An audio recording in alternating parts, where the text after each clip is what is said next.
நம்பிக்கை துரோகம் என்ற குணம் இருக்குது. இது எதிரிக்கு கூட நம்ம செய்யக்கூடாத ஒரு குணம். இது ரசூலுல்லாஹி ஸல்லல்லாஹு அலைஹி வஸல்லம் கேட்ட துஆக்கள் உண்டு. நம்ம என்ன பார்க்கிறோம்? மின் ஷமாத்தத்தில் அஅதா, எனக்கு நடக்கக்கூடிய அதாவது வீழ்ச்சி, எனக்கு நடக்கக்கூடிய பாதிப்பு, சோதனையில எதிரிகள் சந்தோஷம் அடையாத அமைப்புல என்னை பாதுகாத்துரு.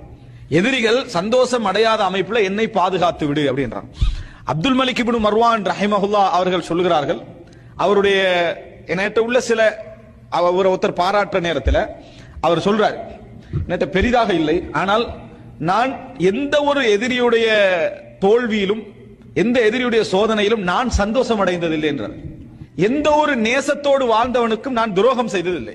வலா ஹுன்து தாவுத்தீன் வலா ஹுன்து தாவுத்தீன் வலா ஷமத்து பிஅதுவி, எந்த ஒரு நண்பரோடு நான் துரோகம் செய்ததும் இல்லை, அதே நேரத்தில் எந்த எதிரியுடைய வீழ்ச்சியிலும் நான் சந்தோஷப்பட்டதும் இல்லை அப்படின்னு சொல்றார். அப்ப ஒரு சிறந்த பண்புகள்ல ஒன்றாக அவர் என்ன செய்யறாரு?